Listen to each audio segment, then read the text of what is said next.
My time with Star Wars Jedi Fallen Order was limited, but I could see what EA's Respawn Entertainment was doing. They made a game that had retraceable areas that were explorable and rewarding, along with grounded combat with Dark Souls inspired features, all of this set in the Star Wars universe. However, Star Wars Jedi Survivor aims to improve on the foundation of the first game.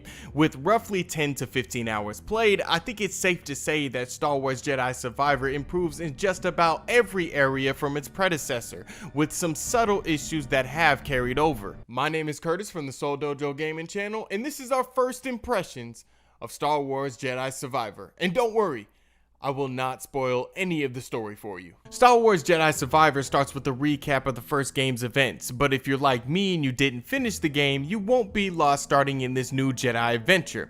The game starts with the main character Cal fighting stormtroopers and learning some new abilities and features that the game offers. One of them is the introduction of the grappling hook, which I found very funny due to how popular this feature has gotten over the years. Games like Halo Infinite and Sekiro use grappling hooks to innovate land traversal and making travel and combat more enjoyable. In Star Wars Jedi Survivor's case, the game will have you using a combination of double jumps and grapples to traverse the large landscapes, almost making you feel like, dare I say, Spider-Man.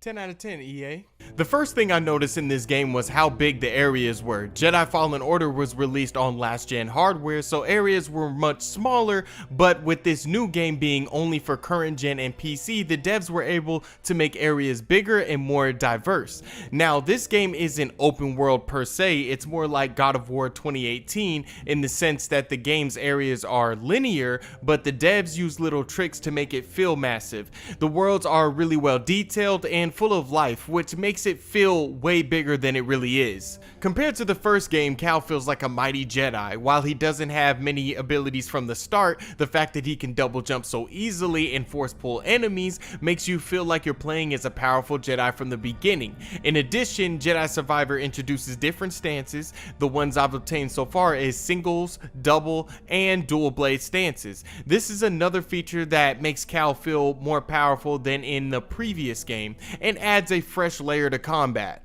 As I've stated before, this game takes a lot of features from Dark Souls with its own Star Wars twist on it. Meditation is used similar to bonfires in Dark Souls, where you can rest and not only replenish your health and use your skill points, but it will also be used to restore enemies in your area. And there is some baddies in this game.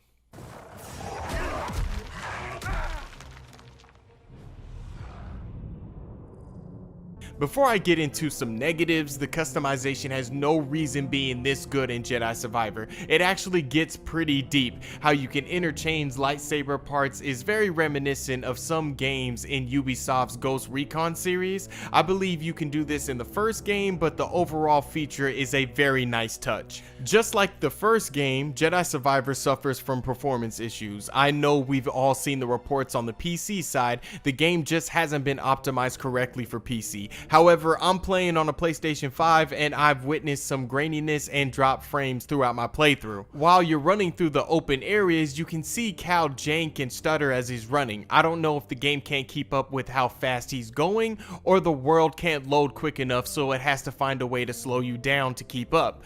There are other options in the menus to help you weed out some of these issues, but the overall quality of the game just looks weird sometimes. Even though the quality can be a little hit or miss, Star Wars Jedi Survivor is a really good game so far, and it's better than its predecessor. With so many great games coming out this year, I hope this one doesn't get lost or forgotten because it's well worth your time. It's definitely the best Star Wars game coming from Electronic Arts. And there you guys have it. Let us know in the comments if you're going to be picking up Star Wars Jedi Survivor if you haven't already, and if you have, let us know what you think about it in the comments. My name is Curtis from the Seoul Dojo Gaming channel. You can follow me on Twitter at Cali from the Dojo, and you can also join us on Discord where we're talking about all types of gaming stuff. Yeah, it's great over there in our Discord. I'll check you guys later, alright? Peace.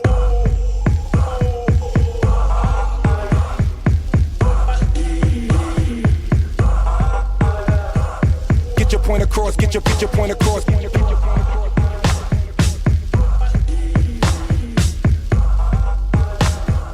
Get your point across, get your point across.